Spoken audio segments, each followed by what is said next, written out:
series for the Tampa Bay Rays against the Baltimore Orioles in Baltimore. Seems like I just said this, but the Baltimore Orioles of today are not the same Baltimore Orioles of yesteryear. Big facts right there.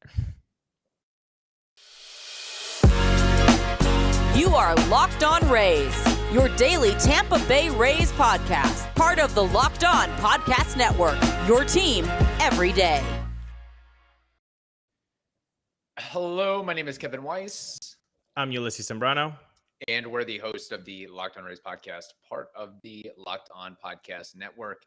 Thank you for making Locked On Rays your very first listen every day. And remember, Locked On Rays is free and available on all platforms, including YouTube at Locked On Rays. You can also follow us on Twitter and Instagram at Locked On Rays and email us lockedonrays@gmail.com. Well, Ulises, we've learned and found out that, the Orioles are a different team this year than they have been for the past 5-6 years. They're not bad. They're not too bad. As the Rays lost 3 of 4 to them, and it didn't end pretty in the afternoon game on Thursday, where I'm just going to, elephant in the room, the face drop, heard around the world, Josh Lowe. We should pour one out for Josh Lowe because I don't want to be that guy, but when I saw that clip, when I saw that highlight or low light, I should say, I may have chuckled. I may have laughed because it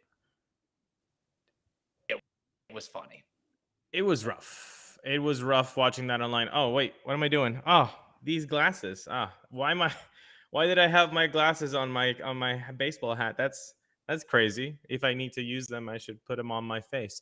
That was rough. That was, I think, as our dear friend Evan Klosky said, that was probably a microcosm of the 2022 season.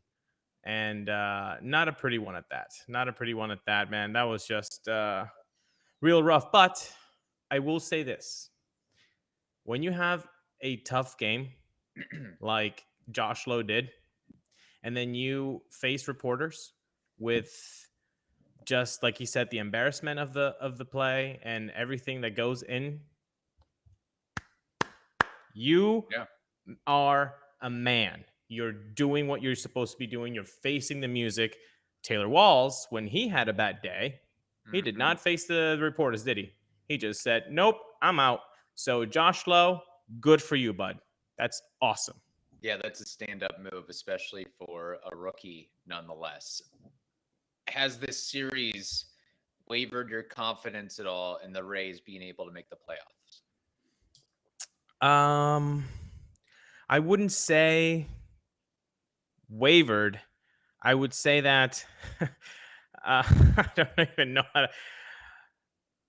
It's just disappointing because when you are so used to just seeing the Rays stomp on the Orioles, and now the reality is that, look at the season series.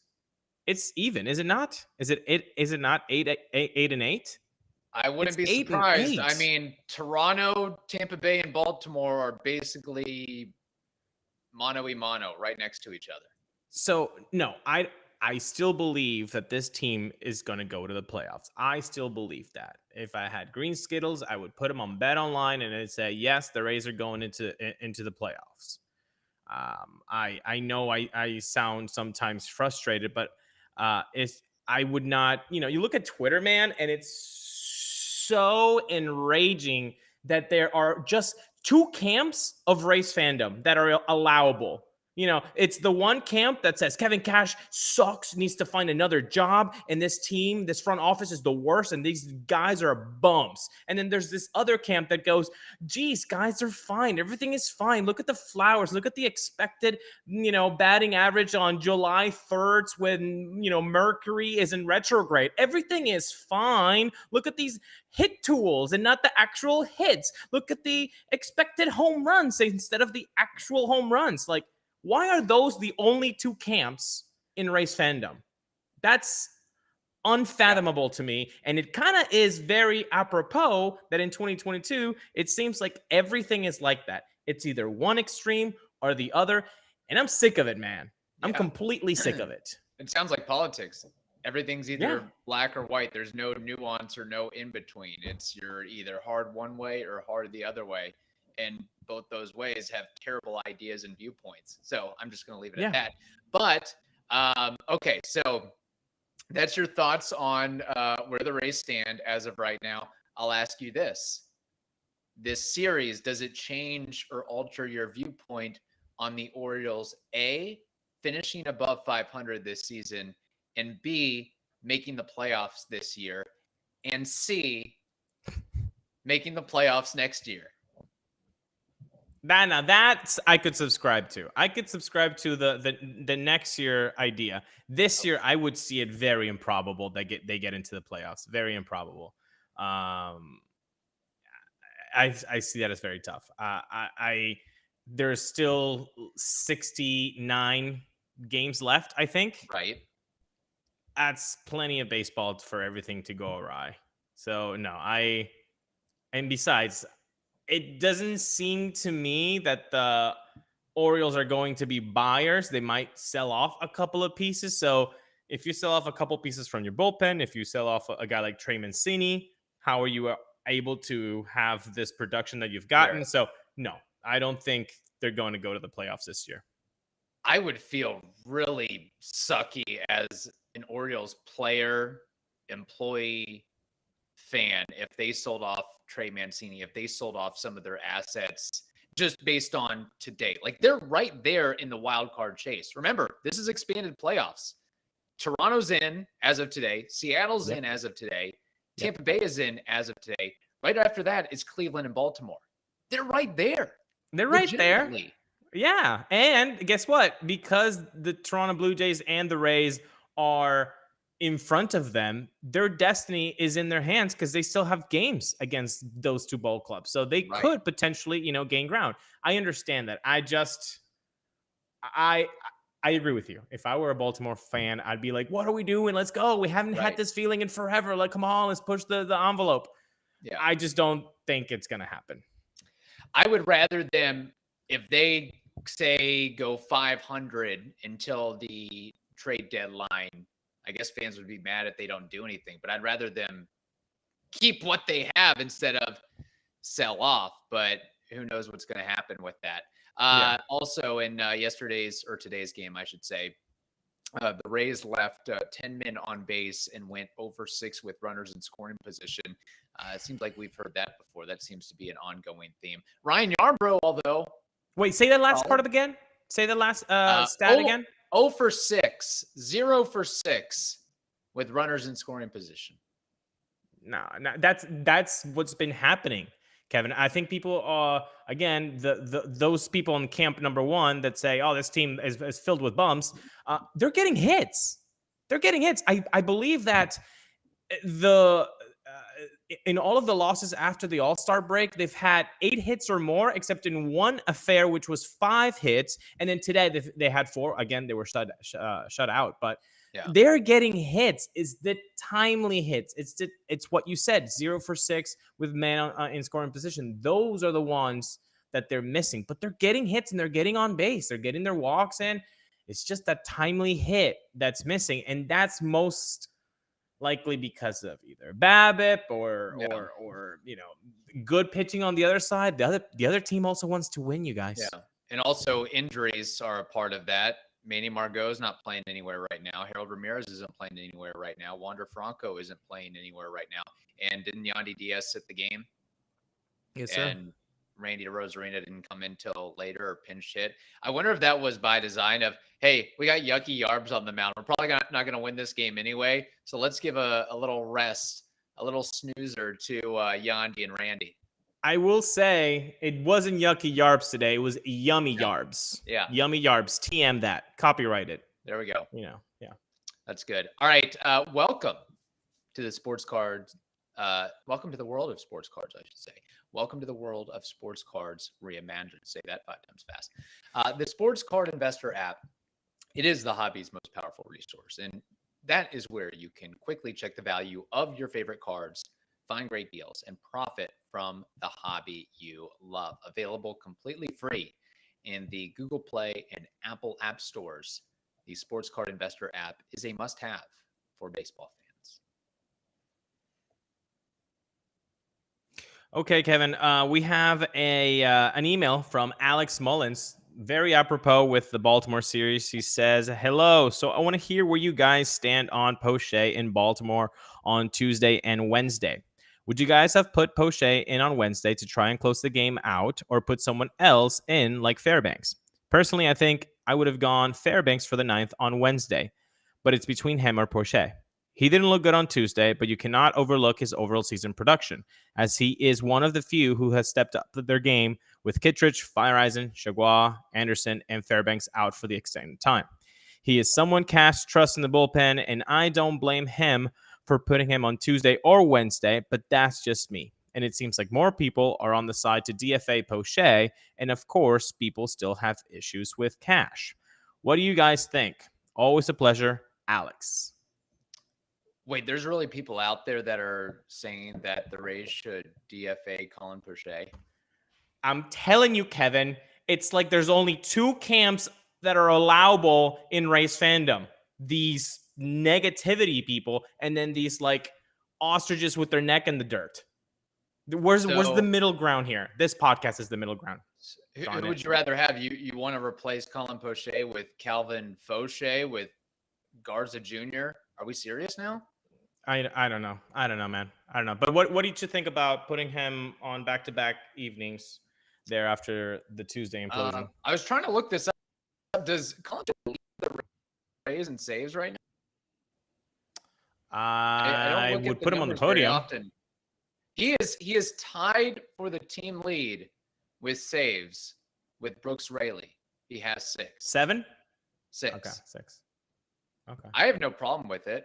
I mean, I can't say that I watched or paid that close attention to the situation, but Colin Poche has been so money for most of this year, and it's not like you have a whole stable of guys that you can rely upon at this point. And I also like to subscribe to the theory of, if you have a bad outing, roll the guy out again. Show that you have express confidence in his ability to right the ship, as opposed to, all right, we're never using you in this situation again.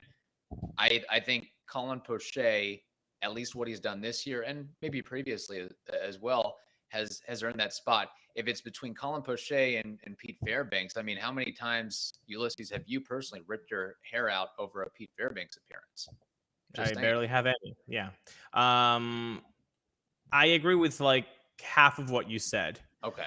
Again, I got to be honest, full disclosure, I did not watch or pay attention to the situation. This is just me mouthing from the hip, so to speak. That's fine. I do agree. He's been money this season. I think he has really stepped in, like Alex said, when other guys have been hurt, and he has seen that the leverage go higher and higher because he has done so well. As the season goes on, like you said, he leads the team, or at least co-leads the team in saves. So I think that's something to be said for his production this year, and to put him to get the last 3 outs. I do not subscribe to, however, the if you get shellacked one day on Tuesday night, I'm gonna put you on Wednesday in the same scenario, especially, Kevin, when it's like the same part of the lineup, and not only the same part of the lineup, but it's the same human beings that faced you. And I'll explain that. At least give me other batters. Do it the next day, fine. Do it the same inning. Do it the same kind of situation, but with different human beings. This is why that second camp that looks at all of the matrix that is baseball, and they think they're Neo because they're reading into the green lines and they're looking at expected everything. Look, man, these are human beings.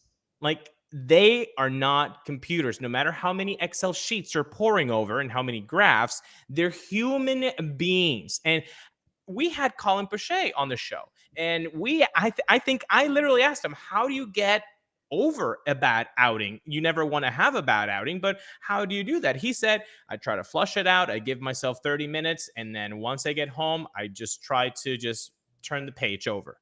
Right. But he's a human being. Ultimately, he can try to get over it. But the next day, when he's in that same situation, facing the same hitter, the hitters that he saw last night that he had trouble with, it's he can't just shut that off, man. I'm sorry. He's not a computer. So when we talk about how the Rays have been successful since 2008, it's by the mantra of putting guys in a situation to succeed. That's why you see guys like Mike Brasso succeed with the Rays. That's why you see guys like Jeff Keppinger succeed with the Rays, Casey Kochman. That's, Rafael Soriano, Joaquin Benoit, the list, Lewis Head. The list is endless because you put them in a situation to succeed. I don't particularly subscribe to the fact that on Wednesday evening, after having been shellacked by those same hitters, Kevin Cash and company put Colin Boucher in a situation to succeed. I do not think so. You cannot just shut that part of your brain off, man. These are human beings. So there might be something internally with Colin Boucher of, man, these guys rocked me yesterday, and that kind of rattles the nerves a little bit, as opposed to if he was facing a different team in a same situation or a different part of the lineup in a same situation.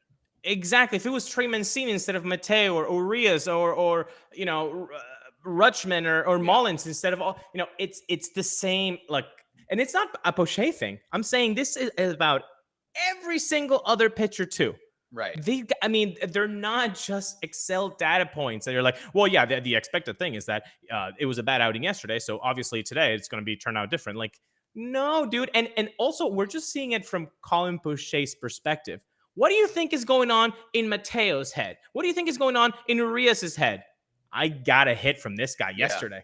Oh, boy. I own him. Yeah. I own him. That confidence level just rises. These are competitors. Like, again, I do not know what is the insistence, this bleeping insistence that these guys are just computer chips. They're human beings, people. Just don't treat them like Excel data points. I'm sick and tired of Camp 1 being all negative about everything and Camp 2 thinking that this is Stratomatic. And you know what? Probably that Camp 2 doesn't even know what Stratomatic is. So get educated, people. Right. That's true. I love baseball stats because Colin Boucher blew a save but got the win. Funny how that ends up working out. That's just crazy from that perspective. But no, that's those are really good points there. And now that I have more context, because again, I did not watch the situation, and maybe I am a little bit impartial to Colin Boucher because he is a quote unquote friend of the program. But it's interesting to talk about for sure. And we'll see what happens going forward. Hopefully, look, we're at the point where you can't be DFAing guys because guys are hitting the injured list like crazy. Matt Whistler, like this, we have reached. Yeah, please paint this picture. Please paint this picture. Yeah, Kevin. we have reached the point of comedy. Like, you can't make this up. This is insane. Matt Whistler. There's been some quirky baseball injuries that we've learned about over the years, but I don't know if this takes the cake, but this has to rank up pretty highly, where Matt Whistler, I guess, hurts his neck while sleeping. That's what we got. He's number 17, by the way, number 17 to hit the injured list for the Rays. I did a roll call earlier this week. I'm not going to do it again because that basically would take up the rest of the show, but there's another one for you. Matt Whistler. Sleeping. What was he dreaming about that made him strain his neck? Oh, yeah. And he was the same guy that had like a bum finger last year, right? Yeah, but he was too. But he was too. What was the impactful? No, what was the adjective? Too important. To not leave off the ALDS too imperative. roster. I can't. Yeah, Cash used some sort of nonsensical term. Yeah. Yeah. Yeah. Who knows? Maybe Anyway. he was the life of the party with the bullpen. It's like, hey, we can't lose this guy, even though he can't pitch for us. We got to keep him around because he's got that. He looks like every picture of him looks like he's just had 10 cups of coffee. Yeah, he's really hyped up. Yeah, he's like another version of Pete Fairbanks, at least in the facial expressions.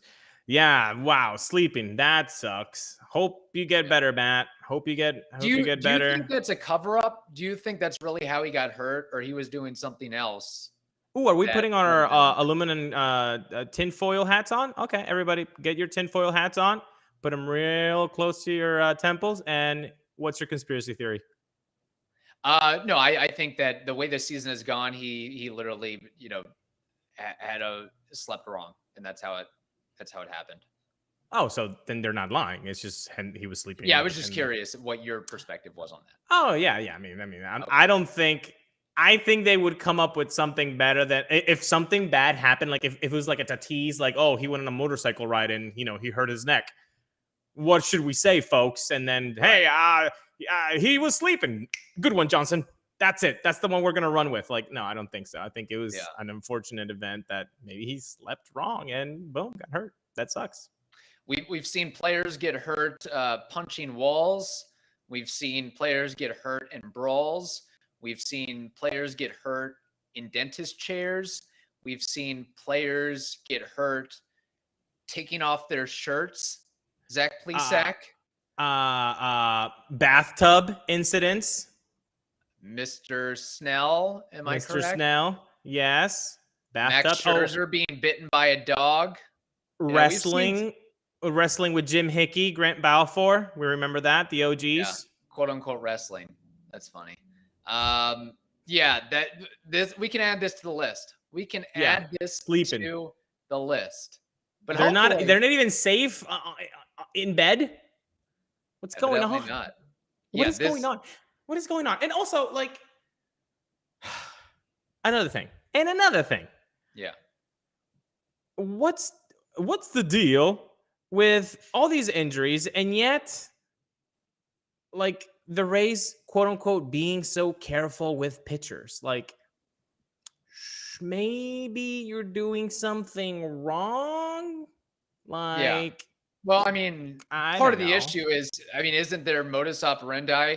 Hey, we want to take you out after a certain number of pitches, but in those pitches, throw absolutely as hard as you can and throw breaking balls like crazy. Yeah. No, and don't. Again, this is now. Let's talk a little bit of crap about camp number 2. It's not now. It has evolved, Kevin. It's not just now number of pitches, like you're saying. It's now. How many days of rest has he gotten beforehand? All-Star break, or he's approaching a career innings pitched, and it's you want him fresh for October. And at the end of the day, do you think that all of those reasons? Let's say they make it to October. Do you see at 72 pitches, Shane McClanahan with a 1-run lead after 7 innings, Kevin Cash giving him the ball? I don't. Yeah. So ultimately, all of those reasons. By the way, a part of the lineup that he's pitching to. That's another reason of why you don't want to extend him. Yeah, you want to extend him. The pitch count, the career innings, the part of the lineup. Oh, you want him fresh for October. Those are all bull crap excuses. Because at the end of the day, in the playoffs, you're telling me that he's actually going to let him go at 70 pitches after 7 innings. He's going to be like, yeah, this is it. This is your game, Shane McClanahan. No. So I need that camp number 2 to stop saying, well, this and this is why you take him out. All of these excuses, like, those excuses mean crap, because at the end of the day, they're still going to do the same thing in October. Right. So don't sell me that. I am buying. Although I really hope they don't do that in October with Shane McClanahan. I get that. Doing it with Corey Kluber and whoever else is Drew Rasmussen, pick a player. But Shane McClanahan, Mr. Possible Cy Young Award winner, with depending on who's back in the bullpen healthy, Wait for it. Oh, by the way, I forgot another one, Kevin. 3 times through the order. So you've got the pitch count, you've got the career innings, you've got the up and downs, you've got the order of the lineup. You've got you got to keep them fresh for October. All of these excuses, and when it's October time, you're not gonna let him go. The Rays thought they would do decent against the Orioles. Evidently not, but they do have a 3-game home series versus the Cleveland Guardians, who are 50-47 as of this recording, and second in the AL Central. Ulises, do the Rays win this series, lose this series? What happens in your estimation? They gotta win. They gotta win it, man. Like, stop. They're 8-6 in their last 14. They were 6-1 before the All-Star break. Everybody's thinking, yes, this is the team. Let's go. Yeah. Nope. They're 2-5 since the All-Star break. 2-5 since that. Exactly. Yeah. So 8-6 after the last 14. So 8-6. It seems like this is trending to be just a little bit above a 500 team, and I get it. The injuries, we all know. We say them all the time on this podcast. The injuries, of course. That doesn't negate the fact that they're playing like a 500 team. Yeah. Why can't both of those things be true? Why can't we say injuries have affected this team negatively? They're also playing like a little bit better than a 500 team. Why can't those two things be true? Yeah. Quite frankly, it's amazing that they are where they are with everything that they've dealt with. Like, we should be proud of them for getting to where they are at this juncture. And if you're a Rays fan, you should try to go to as many ball games as you can. But one, if you go to a game during this weekend, you'll get to watch Jose Ramirez. 2, kids get to eat free. 3, we've got Brett Phillips' basketball jersey. Get that before he's traded. And then 4, we've got the Brandon Lau cereal bowl and cup set. So some promotions going on this weekend. Just a little backstory on the Guardians right now. They are 16th in team OPS, but second to last in homers with the Nationals. So we thought that the Rays have no power this year. The Rays actually have 91 homers as a team. The Guardians have 77 as a team. Wow. They've got like 3 guys that are hitting bombs, and like everybody else has nothing. Like, it's Jose Ramirez, Josh Naylor, and Andres Jimenez. I mean, for the Rays, only one guy's hitting home runs, I guess, and that's Isak Paredes. But I guess more guys have 2, 3, and 4 compared to the Indians, where it's like Jose Ramirez, Josh Naylor, Andres Jimenez, and I guess Franmil Reyes as well, and then nobody else. And then the Guardians are also 13th in team ERA. So hey, let's give. I think Choi has 8. I think Randy has 11 or 12. Let's give the boys. Oh, really? I keep just assuming that nobody has more than double digits. I think Randy did reach double digits the other day, so I think he's 11 or 12. Yeah, I haven't checked the stats lately, but there was a period where it was Isak Paredes and the boys. Yeah, exactly. It's just been a bad week if you're a Rays fan, losing like they have since the All-Star break, and then we hear the news about Kevin Kiermaier, Mike Zunino, then we hear the news about Francisco Mejia, then we hear the news about Matt Whistler. Like, man, catch a break. Then Josh Lowe gets hit in the face with a baseball. And who are you losing to? What's Royals and Orioles? You're losing to the Royals and Orioles? Like, it's just been a bad, sucky week. And Josh, get better, man. That sucks. But thank you for standing up and being a man and facing the reporters when it's tough. That's bleeping awesome of you, Josh. Yeah, bleeping awesome.